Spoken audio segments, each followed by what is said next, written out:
Welcome to big TV. మానవత్వంతో స్పందించి పెట్టిన ఒక ఎఫ్బి పోస్టు ఒక జీవితాన్ని ఛిద్రం చేసింది. ఉన్న ఊరి నుంచే కాదు, ఆ రాష్ట్రం నుంచి దూరం చేసింది. ఈ వార్త వినగానే మనకి గుర్తొచ్చే ఏకైక పేరు రంగనాయకం గారు. మనతో రంగనాయకం గారు ఉన్నారు. రంగనాయకం గారు నమస్తే. నమస్తే అండి. అంటే విశాఖ పాలిమార్లో ఒక పెద్ద ఘటన, దాదాపు 12 మంది వరకు ఆ రోజున చనిపోయారు. వందల మంది క్షతగాత్రులు అయ్యారు, అపస్మారక స్థితికి చేరుకున్నారు. అలాంటి పోస్ట్ దానిపైన ఘటన పైన మీరు స్పందించి ఇచ్చిన 12 ప్రశ్నలు ఎందుకు అంత కలకలం రేపాయి? అది ఎందుకని అలా వాళ్ళు ఫీల్ అయ్యారో నాకైతే అర్థం కాదండి. అది మామూలుగా ఎవరైనా జనరల్గా ఒక ప్రజలకు వచ్చే అనుమానాలే అవన్నీ. అది అందరికీ వచ్చిన అనుమానాలే. ఒక ఫ్రెండ్ పెట్టిన పోస్ట్ని నేను షేర్ చేశాను. నాకు చాలా నచ్చింది ఆ పోస్ట్. అవును, అడగాల్సిన ప్రశ్నలు, తెలుసుకోవాల్సిన విషయాలు, ప్రజల గురించి ఆలోచించాల్సిన విషయాలు అని చెప్పి తీసుకున్నాను అనమాట. అది తీసుకున్న తర్వాత మొత్తం టార్గెట్ నన్నే చేశారు. అది వారికే తెలియాలండి ఎందుకు చేశారు అనేది. ఇన్స్టెడ్ ఆయన ఆన్సర్ ఇచ్చుంటే చాలా బాగుండేది. దానికి మీరు 12 ప్రశ్నల్ని మీరు పెట్టినవి కాదు, ఎవరో పెట్టిన దాన్ని మీరు ఫార్వర్డ్ చేశారు. అవును, ఫార్వర్డ్ చేశాను. దే ఆర్ జస్ట్ అండ్ రీజనబుల్గా ఉన్నాయి, రీజనబుల్ క్వశ్చన్స్ అని అనిపించింది నాకు. అనిపించి షేర్ చేశాను అనమాట. అంటే నిజంగా అంత అభ్యంతరకరంగా ప్రభుత్వం వ్యక్తిని టార్గెట్ చేసి ఆమె జీవితాన్ని కావచ్చు, ఆ వ్యాపార వ్యవస్థను కావచ్చు, ఆ ఊరు కావచ్చు, ఆ రాష్ట్రంలో ఉంచకుండా చేసేంత ఘాటైన ఏమైనా ఉన్నాయా అసలు? నాకు తెలిసి ఉండదండి అసలు. అది ఇప్పుడు ప్రజెంట్ ఎట్లా అంటే నేను ఎలా దాన్ని అడగటానికి అర్హత ఉంది అని అనుకున్నానంటే, ఇంతకుముందు గవర్నమెంట్లో ప్రతి చిన్న విషయానికి ఏం జరిగినా కూడా ఒక ప్రెస్ మీట్ చెప్పి ప్రజలకు చెప్పేవారు. మంచి జరిగినా చెడు జరిగినా ఏదైనా టూర్ వెళ్ళినా వచ్చినా చేసినా చంద్రబాబు నాయుడు గారు ఆ రీతిలోనే మనకే ఆన్సర్స్ వస్తాయనే ఉద్దేశంతో పెట్టాను అనమాట. దాంట్లో నేనేదో వాళ్ళని టార్గెట్ చేయాలి అదంతా నాకు బ్యాడ్ ఉద్దేశం అయితే ఏం లేదు. నేను ఎక్స్పెక్ట్ చేశా సమాధానాలు వస్తాయి చక్కగాను అని చెప్పని అనుకున్నాను. రంగనాయకం గారు, అనేక ఘటనలు జరుగుతుంటాయి. అలాంటి ఘటనలో పాలిమర్ ఘటన కూడా ఒకటి. ఒక గ్యాస్ లీకేజ్ లాంటిది, అందులో స్టెరైన్ కావచ్చు, లేదా ఇంకోటి కావచ్చు, ఏదైనా కావచ్చు. మీకు అంత లింక్ ఏర్పడడానికి ఏమైనా అంతకుముందు గతంలో జరిగిన ఘటనలు ఏమైనా కారణమైనాయి? భోపాల్ గ్యాస్ ప్రమాదం అండి, అది పెద్ద ప్రమాదం. అది అసలు మన దేశంలోనే గుర్తుండిపోయింది. అసలు ఎంతమందో దానిలో ఇన్వాల్వ్ అయ్యారు. ఒక ఫారిన్ కంట్రీ గ్యాస్ ఇదంతా అనమాట. ఆయన్ని కూడా జైలు శిక్ష పడింది ఆ కంపెనీ డైరెక్టర్కి. ఆ ఎఫెక్ట్ ఎలా ఉండిందంటే ఈరోజు కూడా స్టిల్ వాళ్ళ జీన్స్ ఎలా దెబ్బతినిపోయాయంటే, పిల్లలు ఇంకా డిఫెక్టివ్గా పుట్టే పిల్లలు ఉన్నారండి అక్కడ, డిఫెక్ట్స్తో పుడుతున్నారు. ఈ ఏంటంటే ప్రమాదకరమైన వాయువులు, వీటిని ఎప్పటికప్పుడు కూడా మానిటర్ చేసుకుంటూ కోవిడ్ టైంలో కంటిన్యూస్గా మూసేసో దేనికో దాన్ని తెరిచారు. గ్యాసు ప్రొడక్షన్ ఆపి ఎందుకని కట్టేశారు. అది ఓపెన్ చేసేటప్పుడు వాళ్ళు తీసుకోవాల్సిన జాగ్రత్తలు తీసుకోలేదు అనేది ఖచ్చితంగా తెలుస్తుందండి. అందువల్ల ఏంటంటే వాళ్ళ మీద అది గవర్నమెంటు దాన్ని టేకప్ చేసి ఎందుకని ఏంటి అని వెరిఫై చేసి ఉంటే ప్రజలందరూ సంతోషించేవారని నా ఉద్దేశం. ఎందుకంటే మా గవర్నమెంట్, మా ప్రభుత్వం మమ్మల్ని ఇంత కేర్ చేసుకుంది, మా గురించి ఇంత ఆలోచించింది అనే ఇది ప్రజలకు కలుగుతుందండి. అందుకనే అనుకున్నాను. నేను చాలా జనరల్గా థింక్ చేశాను. నేను ఐఎమ్ నాట్ పాయింటింగ్ అవుట్, ఎవరినో దాన్ని చేయాలని చెప్పి అనుకోలేదు. ఏం జరిగింది 2020వ సంవత్సరం ఆ రోజున పెట్టిన తర్వాత ఏం జరిగిందండి? ఆ రోజున ఆ రోజు పెట్టిన తర్వాత ఐ థింక్ ఒక వీక్కో ఏమో వచ్చారండి, 1 వీక్కో ఏమో వచ్చారు. వచ్చి సాయంత్రం పూట ఇదే టైంలో వచ్చారు. వచ్చి మిమ్మల్ని అరెస్ట్ చేస్తున్నామండి అన్నారు. అర్థం కాలేదు, ఎందుకు సార్ అన్న అంటే కోవిడ్ టైం యాక్చువల్గా అది. అంటే ఇట్లా మీరు పోస్టు పెట్టారు, దాని మీద గవర్నమెంట్ రాజద్రోహం ఏదో సంథింగ్ ఏదో కేసు అది పెట్టారు అని అంటే నాకు అర్థం కాల. సరే కూర్చోమని చెప్పి అంతా ఇది చేసిన తర్వాత ఎల్జీ పాలిమర్స్ కేసు అండి అన్న. నేనేం తప్పు చేయలేదండి అందులోనూ. నేను తప్పు చేశానని ఇవాళ కూడా నేను అనుకోవట్లేదు. ఈ పూటకి మీరు వచ్చి నుంచున్నా కూడా దానికి ఏదో నేను భయపడిపోయి నేను తప్పు చేశానని మాత్రం నేను ఒప్పుకోను సార్ అని చెప్పి. అంటే యాక్చువల్గా మీకు ఈ కేసులో పాస్పోర్ట్లో అవి సీజ్ చేసి మిమ్మల్ని ఇది చేయొచ్చు, కానీ పెద్దవారు అని చెప్పి ఒక 7.5 సంవత్సరాల జైలు శిక్ష పడే ఏదో సంథింగ్ ఏదో చెప్పారండి. నాకు ఆ ఇంపాక్ట్ గుర్తు కూడా లేదు అసలు.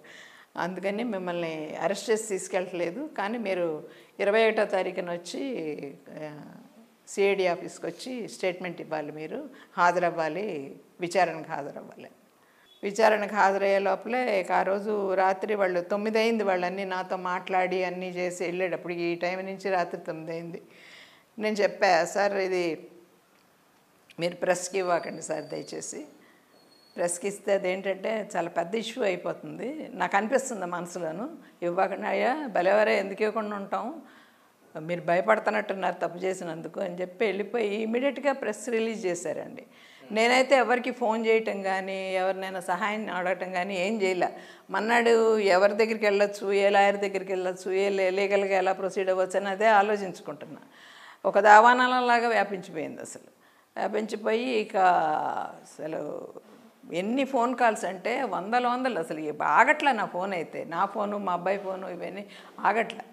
ఫోన్ చేసి తర్వాత ఇక అందరూ ఏం జరిగిందని చంద్రబాబు నాయుడు గారు, లోకేష్ గారు అందరూ, అమ్మ మీరేం భయపడవాకండి, మీరు చేసింది మంచి పనే అని చెప్పి అందరూ ధైర్యం చెప్పారండి. ఇంటికి వచ్చి ధైర్యం చెప్పారు, చాలామంది తెలిసిన వాళ్ళు తెలియని వాళ్ళు అందరూ ధైర్యం చెప్పారు.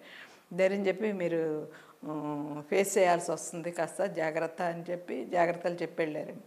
తర్వాత సిఐడి ఆఫీస్కి వెళ్ళిన తర్వాత నాకు పార్టీ రిలేటెడ్గా ఏమన్నా ఉందా అనేది నన్ను చాలా అడిగారండి.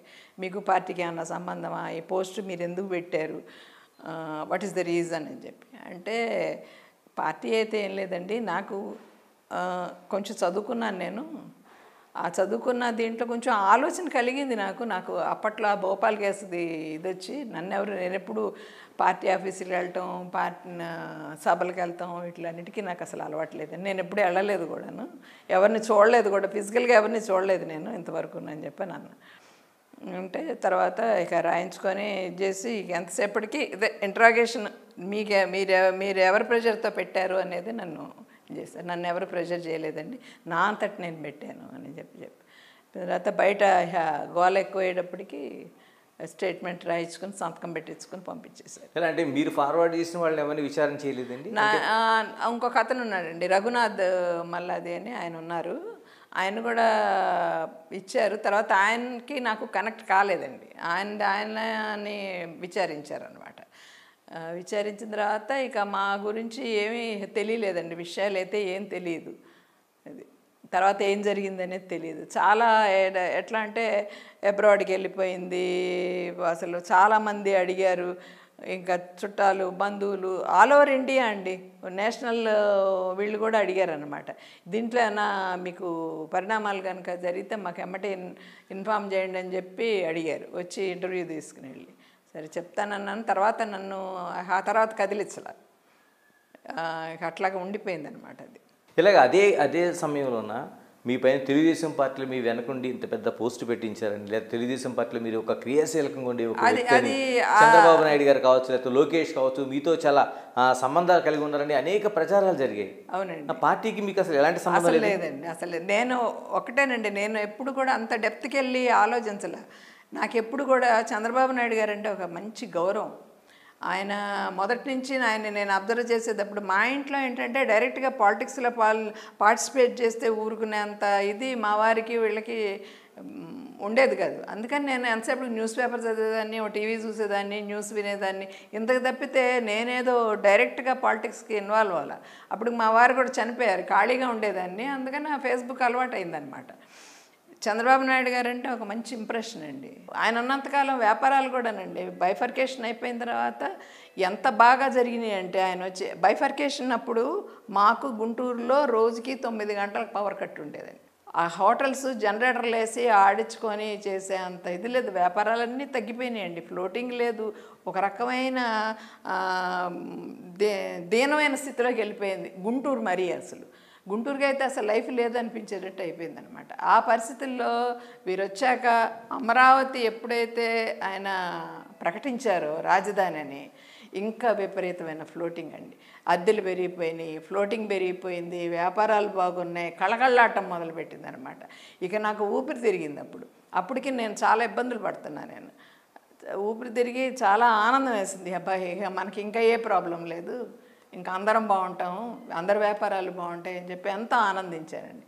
ఆ 2019లో ఇంకా వన్స్ ఆ రిజల్ట్ రాగానే ఎవ్రీథింగ్ క్యాన్సిల్డ్, అన్నీ క్యాన్సిల్ అయిపోయినాయి. అమరావతి ఆగిపోయింది, ఇసుక ఆగిపోయింది. ఇసుక ఎప్పుడైతే ఆగిపోయిందో ఇసుకకు సంబంధించి దాదాపు చాలా నిర్మాణంలో రంగంలో చాలామంది ఉంటారండి. దాదాపు 15-20 మంది దాకా ఉంటారు వ్యవస్థలు. అందులో వాళ్ళందరికీ నోటికడ కూడిపోయింది. అట్లాంటి రంగనాయకం గారు, ఎక్కడ గుంటూరు, ఎక్కడ హైదరాబాదు, ఎక్కడ శంకర విలాసు, ఇక నేను ఉండలేకపోయాను సార్. అదేంటంటే అలసైపోతాం సార్. ఒక్కసారి ఎప్పుడైతే వీక్ అయిపోతుందో పొజిషను, అన్ని విధాలు అలసైపోతాం. ఎవరికి కావాల్సిన పని వాళ్ళు చేసేసుకుంటారు. అలా జరిగిందనమాట. నేను ఎవరిని తప్పు పట్టాను సార్. ఇదేంటంటే నా ఫేట్ ఏంటంటే నాకు అలాగా జరగాలని ఉందని అనుకుంటున్నాను. అంటే వ్యాపారం దెబ్బతిందండి. అంటే ఇప్పుడు అక్కడ నుంచి ఇక్కడికి రావాల్సిన అవసరం వచ్చింది అంటే వ్యాపారం దెబ్బతింటాం కదా సార్. నాకు కొంచెం కొన్ని లయబిలిటీస్ ఉన్నాయి. ఇక అందులో ఏంటంటే వాళ్ళు సెటిల్మెంట్లకి వెళ్ళారు. వెళ్తే ఇక చేసిన వాళ్ళు అప్పుడు ప్రభుత్వంలో ఉన్న పార్టీ మెంబర్స్ అనమాట. వాళ్ళంతా కూడా నన్ను చాలా ఒత్తిడి చేసి తీసుకున్నారు. అసలు ఎట్లా అంటే ఆ కరోనా పీరియడ్లో ఒక ఆటో దొరికేది కాదు, ఒక ఇది దొరికేది కాదు. రోడ్డు మీద రావటం, నడవటం, వెళ్ళటం, అసలు మొత్తం అంతా డాక్యుమెంటేషన్ దగ్గర నుంచి వాళ్ళే దగ్గరుండి చేసి సంతకాలు పెట్టి చేసుకున్నారు. నాకు 10% వాటాగా ఇచ్చాను అనమాట. చాలా జరిగింది సార్. అదంతా ఇంకా మీ చేతిలో లేదు శంకర విలాస్? లేదండి. నాకు లోపలికి వెళ్ళటానికి కూడా నాకు అవకాశం లేదు. ఇంకా వాళ్ళు ఏదైనా ఇస్తే తీసుకోవటమే. సరే ఇక ఆ పరిస్థితుల్లో ఏమైందంటే నేను ఇంకో చోట పట్టాపురంలో ఒక చోట ప్లేస్ తీసుకుని పెట్టి అది కూడా నాకు ఎలా అంటే కొంచెం ఫ్రెండ్స్ సహాయం చేశారు. నెక్స్ట్ లోకేష్ సహాయం చేశాడండి. అంతకుముందు ఇంకోటి ఐటీసీ అని ఉందండి మా అక్కడ ట్రంక్ రోడ్ మీద. ఐటీసీకి ఆపోజిట్లో ఒక రెస్టారెంట్ తీసుకున్నాం. ఆ రెస్టారెంట్ దగ్గర కూడా మేము మోసపోయాం. మమ్మల్ని తీసుకోమని చెప్పి తర్వాత హీ డిసీవ్డ్ అస్. అక్కడ ఇప్పటికీ శంకర విలాస్ అని ఉంది కానీ బట్ ది క్లోజ్డ్ ఇట్. అదే వాళ్ళు రన్ చేయలేక ఆపేశారు.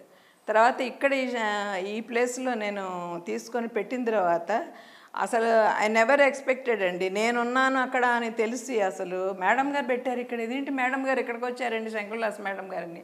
అసలు ఎటువంటి బిజినెస్ అంటే రోడ్డు ట్రాఫిక్ జామ్ అయిపోయేది అనమాట. అంత business జరిగేదనమాట.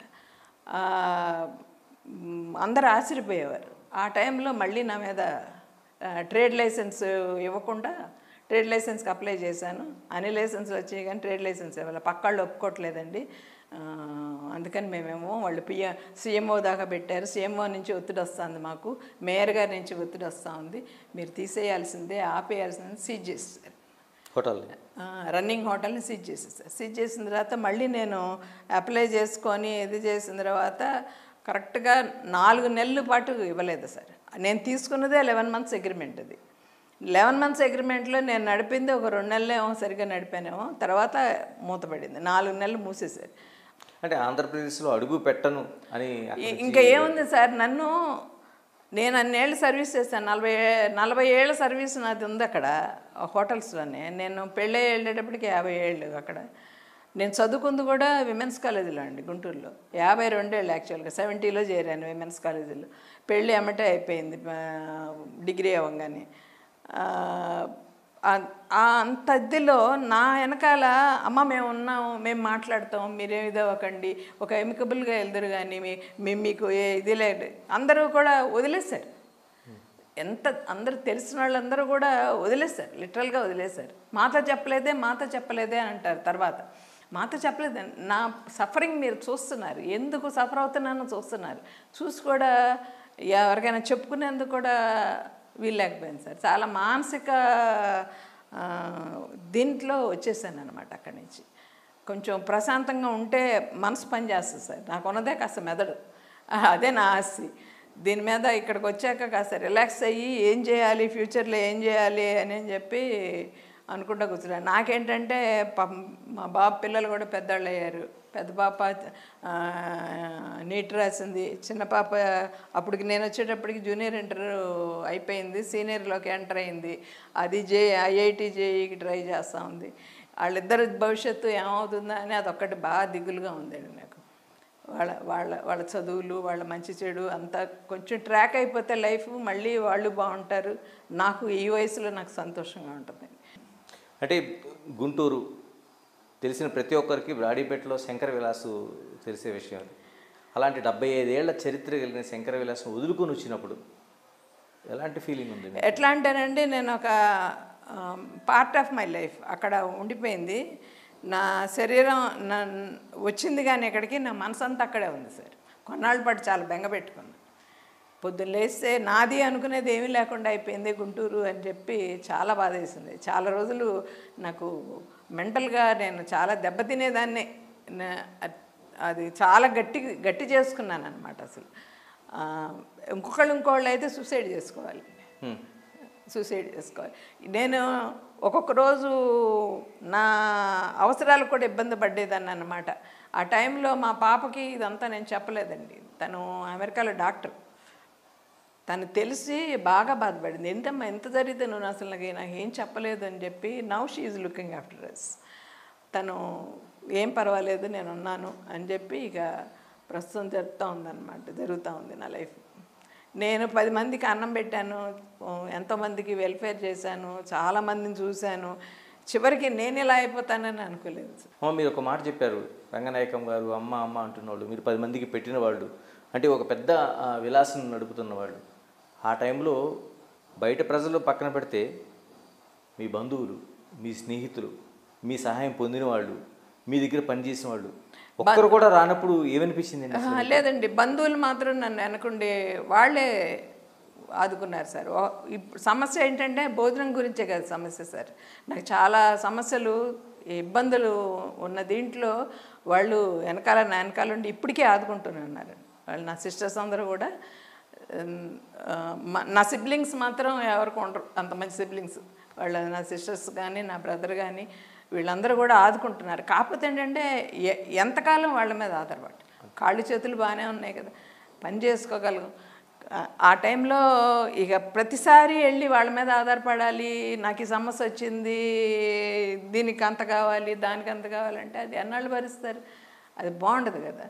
I have to live on my self. మా బాబుకి సర్వైవల్కి మళ్ళీ నిలబెట్టుకోవాలి సార్. అది అంటే ఒక దశలో మీరు చెప్తున్నారు, మిమ్మల్ని పలకరించాలంటేనే భయపడి చుట్టూతా ఉన్న వాళ్ళు కానీ, ఇదివరకు ఇంటిమేట్గా తిరిగిన వాళ్ళు కానీ, వీళ్ళంతా ఎట్లా అంటే వాళ్ళకు కూడా గవర్నమెంట్ ఏదో ఒకటి పని ఉంటుంది. నాతో వాళ్ళు చాలా క్లోజు అని తెలుసుకున్నారనుకోండి, ఏమోలే ఈవిడికి మనకి క్లోజ్గా ఉన్నారంటే మనల్ని ఏమన్నా అంటారేమో వీళ్ళొచ్చి, మన మీద ఏమన్నా అవుతుందేమో అని చెప్పి చాలామంది నాకు, నా సర్కిల్ అంతా తగ్గిపోయింది, నా చుట్టూతా ఇదంతా తగ్గిపోయింది.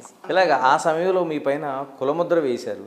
ఇంతకీ ఎవరు రంగనాయకమ్మ? ఎవరు అసలు? ఈ రంగనాయకమ్మ అనే పేరులో ఉన్న ఈ కమ్మ అనేది బాగా కొట్టింది సార్. ఎలా అంటే నాకు తర్వాత తెలిసిందనమాట, మీ కులం గురించి కూడా వెరిఫికేషన్ వచ్చిందమ్మా, కమ్మ అని చెప్పారు, అందుకని మీరు అది సెంటర్లో ఉన్నారు, పెద్ద వ్యాపారం చేస్తున్నారు, అందుకని టార్గెట్ చేశారు మిమ్మల్ని అని చెప్పాను. అది ఏ నేరం అండి? నన్ను చంపానా, పొడిచానా, ఏదన్నా? మీది ఇంటర్కాస్ట్ అనుకుంటా కదా? ఏమండి, మీది ప్రాంతాలు వేరే వివాహం అనుకుంటా మీది? అది మా ఫాదర్ ఇన్ లా కేరళ నుంచి వచ్చారు సార్. కేరళ నుంచి వచ్చారు. He's the only person, Keralite అనమాట. కేరళ నుంచి వచ్చారండి. అది ఆయన వచ్చి ఇప్పటికి ఒక 80 ఏళ్ళు అవుతుంది. కాకపోతే ఆయన నా పెళ్ళైన తర్వాత 92లో చనిపోయారు మామయ్య గారు. ఆయన లెగసీ కంటిన్యూ చేస్తున్నాం అందరం. అంటే ఆయన పెట్టింది ఏంటండి? శంకర విలాస్, శంకర్ గారు. శంకర్ అంటే ఆయనండి, శంకర విలాస్ అని ఆయన పేరు మీదేనండి. ఆ లెగసీ మెయింటైన్ చేయాలని నేను చాలా తాపత్రయపడ్డాను సార్. నా చేతుల్లో పాడైపోయిందని బాగా దిగులుగా ఉంటుంది రోజు నాకు. ఇలాగ మెడిసిన్ చేసి వైద్యులకు కావాల్సిన రంగనాయకం గారు ఈ ఫీల్డ్లోకి ఎలాగొచ్చారు అసలు? ఈ హోటల్ ఫీల్డ్ అంటే అప్పట్లో మా పేరెంట్స్ పరిస్థితి ఎట్లా అంటే మెడిసిన్ చదివించేంత ఇది లేదు సార్. అందుకని నేను ఏం చేశానంటే, అసలు యాక్చువల్గా మెడిసిన్ చదువుదామనే గుంటూరు వస్తే డిగ్రీ కాలేజీలో జాయిన్ అవ్వాల్సి వచ్చింది, విమెన్స్ కాలేజీలో. దట్టు ఆ సబ్జెక్ట్ ఏంటి, హోమ్ సైన్స్. హోమ్ సైన్స్ అప్పుడే ఎర్లీ అనమాట పీరియడ్. కానీ సచ్ ఏ బ్యూటిఫుల్ సబ్జెక్ట్ అండి ఆ సబ్జెక్ట్. మీరు ఎంత మంచి సబ్జెక్టు అది. ఇవాళకి నేను చెప్తున్నాను కదా, ఒక హౌస్ వైఫ్ పని లేదు హౌస్ వైఫ్కి అనుకుంటారు కదా, అది చదివితే తెలుస్తుందండి హౌస్ వైఫ్కి ఎంత విలువ ఉంటుందో. ఒక మినీ ఇంజనీర్, ఒక mini financial management, house management, అసలు ఎవ్రీథింగ్ అండి. ఇలా మిమ్మల్ని ఇబ్బంది పెట్టిన ప్రభుత్వం వెళ్ళిపోయింది, కొత్త ప్రభుత్వం వచ్చింది. ఏదైతే మీరు అభిమానించిన ప్రభుత్వం కావచ్చు, మీరు అనుకున్న నాయకుడు కావచ్చు, ఒక వ్యూ ఉన్న నాయకుడిలాగా మీరు ఏదైతే అనుకుంటున్నారో అలాంటి ప్రభుత్వం వచ్చింది. ఏమనిపిస్తుంది మీకు ఇప్పుడు? ఇప్పుడు మాత్రం నాకు అసలు పోలింగ్ వరకు కూడా నాకు నా ఓటు ఉందో లేదో నాకు తెలియదండి. తెలియక చాలా ఇబ్బంది పడ్డా. నన్ను అక్కడికి రమ్మని చెప్పి కబురు చేశారు, కానీ నాకు వెళ్ళటానికి కాళ్ళు చేతులు రాలా. సరే, విజయవాడలో ఒక అడ్వకేట్ ఉన్నారు, మా బాబు కన్నా చిన్నవాడే, కానీ తనకి నేనంటే చాలా ఇష్టం, రవితేజ అని, వదిరి అని. తను ఏం చేశాడంటే జూనియర్ అడ్వకేట్స్ వీళ్ళందరూ కలిసి టీమ్ స్వేచ్ఛ అని ఒకటి పెట్టారు. వాళ్ళన్నీ కూడా ఇలాగ పబ్లిక్ పనికి వచ్చే పనులన్నీ చేస్తుంటారు అన్నమాట. పిల్స్ వేయటం కానీ ఏదన్నా కానీ. ఇందులో ఆ రోజున పెట్టిన టాపిక్ ఏంటంటే 2014 నుంచి 2024 వరకు క్రైమ్ రేట్ ఎలా ఉంది, పోలీస్ వ్యవస్థ ఎలా పనిచేసింది, రిజిస్టర్ ఆఫీస్ వ్యవస్థ ఎలా పనిచేస్తుంది, దీని గురించి ఒక టాపిక్ అనమాట పెట్టి అందరిని ఇన్వైట్ చేశారు. ఆ రోజున నన్ను కూడా ఇన్వైట్ చేశారు. నేను ఇన్వైట్గా మామూలుగా దానికి రమ్మన్నారేమోనని చెప్పి వెళ్ళా. ఎప్పుడది 10వ తారీఖున వెళ్తే నన్ను స్టేజ్ మీద పిలిచాడు. నేను అసలు ప్రిపేర్ అవ్వలేదు, నాకు అసలు తెలియదమ్మా సబ్జెక్ట్ అని. ఏం లేదంటే మీరు ఏం చెప్పినా వింటారు, చక్కగా వింటారు, అందరూ ఇష్టపడతారు. సరే, నాకు తెలిసింది ఏదో చెప్పాను. చెప్పి అట్లా ఉండగానే గుంటూరు నుంచి భాష్యం స్కూల్ రామకృష్ణ గారు, భాష్యం కాలేజీ రామకృష్ణ గారు ఫోన్ చేసి అమ్మ మీరు ఒకసారి రేపు రావాలి, హైదరాబాద్లో ఉన్నారా అంటే, లేదు సార్ ఇట్లా విజయవాడ వచ్చానంటే, దయచేసి రేపు 11 o'clock కల్లా మన ఆఫీస్కి వచ్చేసేయండి, మా స్టాఫ్ అందరికీ మీరు కొంచెం బూస్ట్ ఇవ్వాలి, మీ స్పీచ్ చెప్పి వాళ్ళని కొంచెం మోటివేట్ చేయాలి అని చెప్పాను. అంటే సరే వెళ్ళాను. వెళ్తే ఈ ఆనడమి వేల్ అది ఇక్కడ నుంచి తన పాప కారులో పంపించాడు విజయవాడ. అక్కడికి వెళ్ళిన తర్వాత ఈ ఆనడమి అసలు ఎంత బాగా చూసుకున్నారంటే రామకృష్ణ గారు నా గురించి చెప్పి ఇలాగా సోషల్ మీడియాలో కేసు పెట్టారు. అందరూ ఉండి నేను వెళ్ళంగానే దిగి మీ అప్లాస్. ఇలాగ మీరు నిజంగానే ఏ పార్టీకి చెందని వ్యక్తి, మామూలు ఒక సాధారణంగా ఉండే మహిళా వ్యాపారం చేసుకుంటున్నారు అంటే మిమ్మల్ని వేధింపులే అటువైపు వెళ్ళేలా చేసాయా, లేకపోతే వాళ్ళు చేస్తున్న అభివృద్ధి లేకపోతే మిగతా చేసినాయి సార్? అంతకుముందు దాకా నేనేంటంటే నేను ఏదైనా పార్టీ అని చెప్తే వ్యాపారం చేసుకునే వాళ్ళకి పార్టీలు ఎందుకని అంటారు. ఎప్పుడైతే నాకు గేట్లు ఓపెన్ చేసేసారు, అందుకనే నవ్ ఐఎమ్ టెలింగ్, నేను తెలుగుదేశం, కంప్లీట్లీ తెలుగుదేశం. నాకేం అందులో సభ్యత్వాలు ఏం లేవు. I support sir Telugu Desam. ఇలాగా ఎన్ని కేసులు మై లాస్ట్ బ్రెత్. ఎన్ని కేసులు పెట్టారండి మీ మీద? ఒక్కటే సార్, ఇంకా నంబర్ ఆఫ్ కేసెస్ వెళ్ళవు.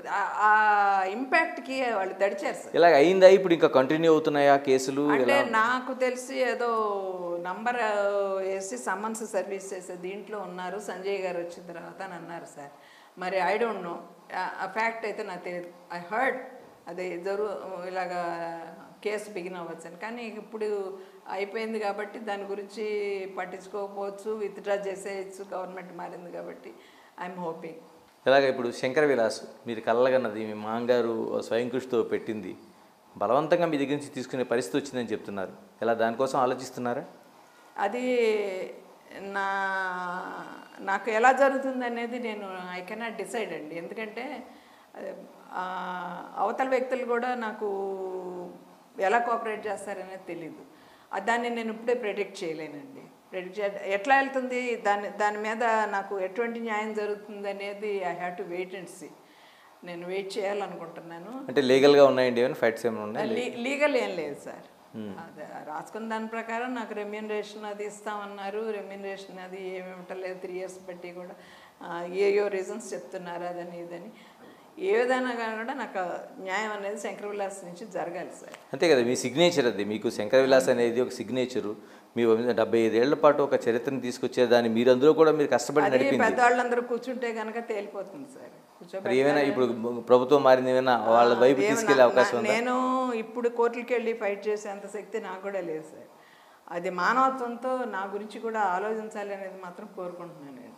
ఏమంటున్నారు? ఒక స్టేజ్లో మిమ్మల్ని చూశారు, ఇప్పుడు ఈ స్టేజ్ వరకు చూస్తున్నారు, ఆ ఒడిదుడుకు నుంచి కొంచెం బయటపడుతున్న పరిస్థితి చూస్తున్నారు. మీ పిల్లలు ఏమంటున్నారు, లేకపోతే మీ బంధువులు కావచ్చు, స్నేహితులు కావచ్చు అందరూ ఏమంటున్నారు? ఏంటంటేనండి, అక్క నీ మనసుకి ఏది నచ్చితే అది చేయి. పిల్లలు కూడా? పిల్లలు కూడా, మీ పిల్లలు కూడా? మా పాప కూడా, మా బావ కూడా, నీ మనసుకి ఏది నచ్చితే అది చేయమ్మా. నువ్వు చెప్పినట్టుగా నీకు నువ్వు ఇప్పుడు ఈ ప్రజెంట్ సిచ్యువేషన్లో ఎలా మనం నిలబడగలం అనేది నువ్వు తీసుకునే నిర్ణయం బట్టే ఉంటుంది. నీ మనసుకు నచ్చినట్టే చేయమ్మా అని చూస్తున్నాను, ఎదురు చూస్తున్నాను సార్. ఆ రోజు ఆ క్షణం కోసం ఎదురు చూస్తున్నాను. మీకు ఎంతమంది ఉన్నారండి చదువులో పిల్లలు? 2 ఆడపిల్లలండి, 2 మనవరాళ్ళు, మా బాబు పిల్లలు అనమాట. వాళ్ళు ఉన్నారు. 2 మంచి బాగా చదువుతారు. పాప జేఈలో అడ్వాన్స్డ్ను మొన్న జరిగిన మెయిన్స్ రెండిట్లోనూ క్వాలిఫై అయ్యిందండి పాప, చిన్న పాప. పెద్ద పాప చిత్తూరు అపోలో మెడికల్ కాలేజీలో చేరింది లాస్ట్ ఇయర్. అదనమాట. ఇక వాళ్ళ చదువులు ఏ డిస్టర్బెన్స్ లేకుండా జరగాలని కోరుకుంటున్నానండి. నా జీవిత ధ్యేయం అది.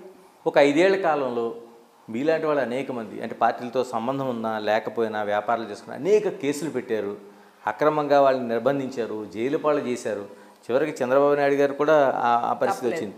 ఎలా చెప్తారు మీరు ఒక సామాన్యురాలిగా, మీరు ఎలా ఎదుర్కోవాల్సిన అవసరం ఉందని? నేను ఒకటి ఆ రోజున ఎక్స్పెక్ట్ చేశాను సార్. నన్ను చేశారు చూసారా, వాళ్ళు వచ్చిన పద్ధతి చూసి నేను అనుకున్నా ఇలాంటి సిచ్యువేషన్ బాబు గారు కూడా తెస్తారని చెప్పి నాకు అర్థమైపోయింది అప్పుడే. ఆ రోజునే అర్థమైపోయింది. నేను చెప్తానే ఉన్నాను అనమాట, చాలామంది చెప్పా. బాబు గారిని కూడా ఇబ్బంది పెట్టకుండా మాత్రం వదిలిపెట్టరు, బాబు గారిని తప్పకుండా ఇబ్బంది పెడతారు, లోకేష్ని బాబు గారిని ఇద్దరిని ఇబ్బంది పెడతారని చెప్పి అలానే వాళ్ళని పెట్టారండి. నిజంగా వాళ్ళు పడిలేసిన కెరటాలండి. నిజంగా ఫీనిక్స్ పక్షి ఉంటుంది చూసారా, అదే దానికి ఉదాహరణ ఆయన. నిజంగా వాళ్ళ ప్రతి మనిషి కూడా దేవుడి పక్కన కాదు, దేవుడి కన్నా ముందు చంద్రబాబు నాయుడు గారికి దండం పెట్టుకోవాలి వాళ్ళ ఆంధ్రప్రదేశ్లో మాత్రం. ఆయన లేకపోతే ఆంధ్రప్రదేశ్ లేదండి. అంటే అమరావతి మరీ పూర్తి అయిపోతుంది, అన్నీ అసలు అందరూ వచ్చేస్తారు చూడండి, మళ్ళీ వెనక్కి స్ట్రాంగ్ అయిపోతుంది ఈసారి, దానికి ఒక స్ట్రెంగ్త్ వస్తుంది. అప్పుడు వాళ్ళు జనం కూడా మనం ఎవరికి ఓటు వేయాలి అనే జ్ఞానం కూడా వాళ్ళకి బాగా వచ్చేస్తుంది. ఇప్పటికే వచ్చింది.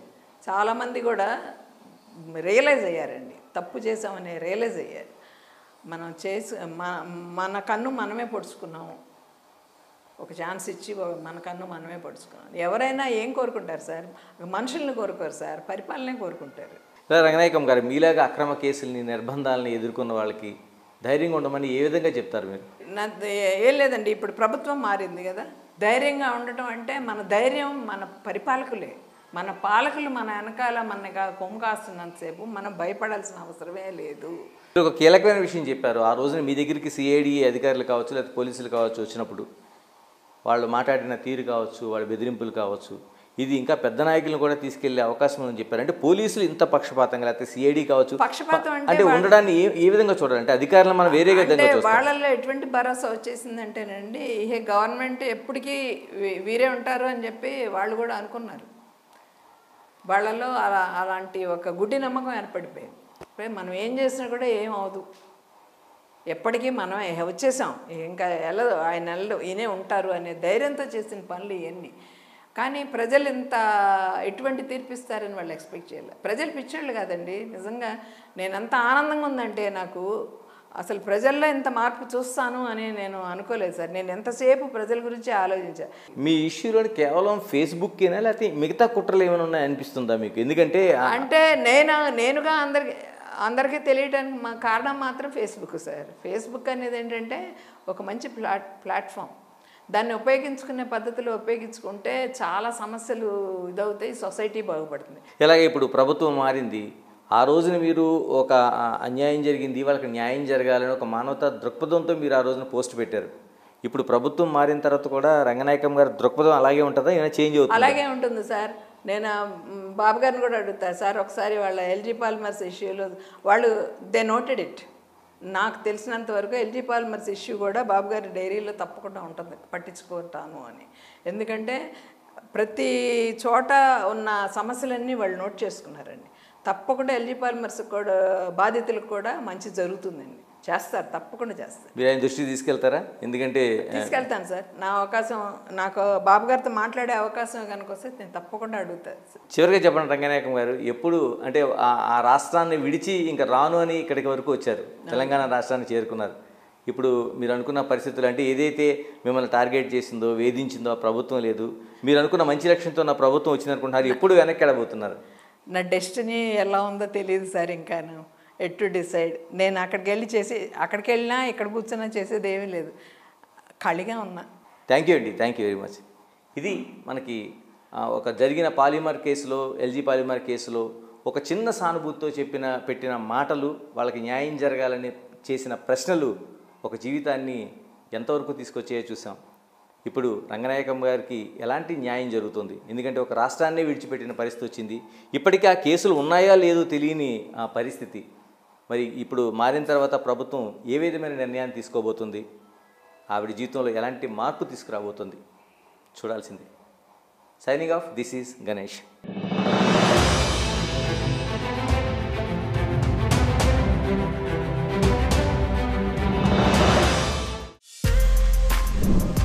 For more videos like this, subscribe Big TV channel.